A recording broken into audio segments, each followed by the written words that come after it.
Hey guys, welcome back to the channel. So the 5700X3D was the king of value gaming chips for a long time. It was the go-to upgrade chip for AM4 and even older Intel platforms. But with stock drying up and DDR4 prices climbing, that title is not so clear anymore. So today we're seeing how it stacks up against the 7800X3D in Battlefield 6 to find out just how much of a gap there really is between them.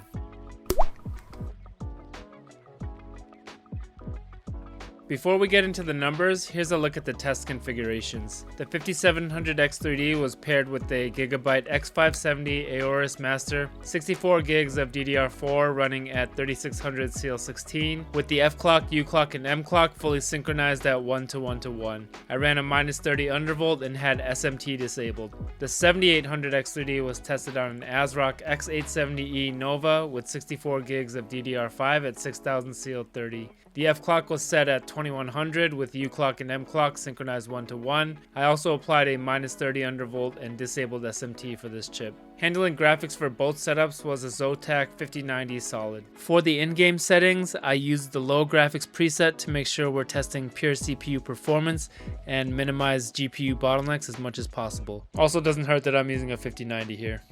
For the benchmark itself, I jumped into live conquest matches on the Manhattan Bridge map. Each test followed the same route from the right side spawn, repeated 3 times each at 1080, 1440, and 4K.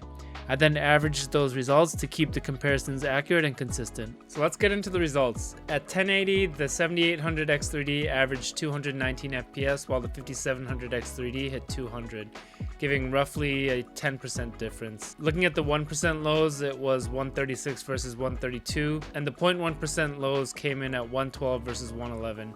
Just 3 and 1% differences. So while there was a decent lead for the 7800X3D, in practice, the gameplay feels very similar on both CPUs. At 1440, the 7800X3D averaged 208 FPS compared to 195 on the 5700X3D. It's about a 7% gain. The 1% lows were 128 versus 125, and the 0.1% lows were identical at 103 FPS.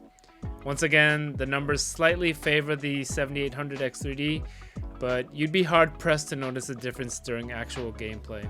At 4K, averages dropped slightly, with the 7800X3D at 194 FPS and the 5700X3D at 185. It's about a 5% difference. The 1% lows were 126 versus 123 FPS, and the 0.1% lows were 102 versus 100. At this resolution, the GPU starts to limit performance and the gap between the two CPUs becomes even less noticeable. So overall, even though the 7800X3D is technically faster, the 5700X3D holds its own extremely well in Battlefield 6. Most of the differences are in single-digit percentages, and in actual gameplay, it's nearly impossible to tell 220 from 200 FPS. It feels basically the same in practice. As of October 2025, the 5700X3D is getting harder to find and can cost upwards of $250 new, while I've seen 7800X3Ds as low as $300. So if you're on an older AM4 chip, the 5700X3D is still a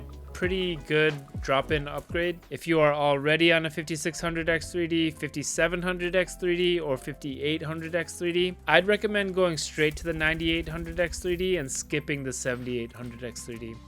As I showed in a recent comparison, the 9800X3D offers about a 20 to 30% performance boost over the 7800X3D in Battlefield 6, and that's a big enough jump to justify the roughly $100 difference. Alright, that's all I got for this comparison, guys. I hope you found it helpful. If you did, drop a like and subscribe.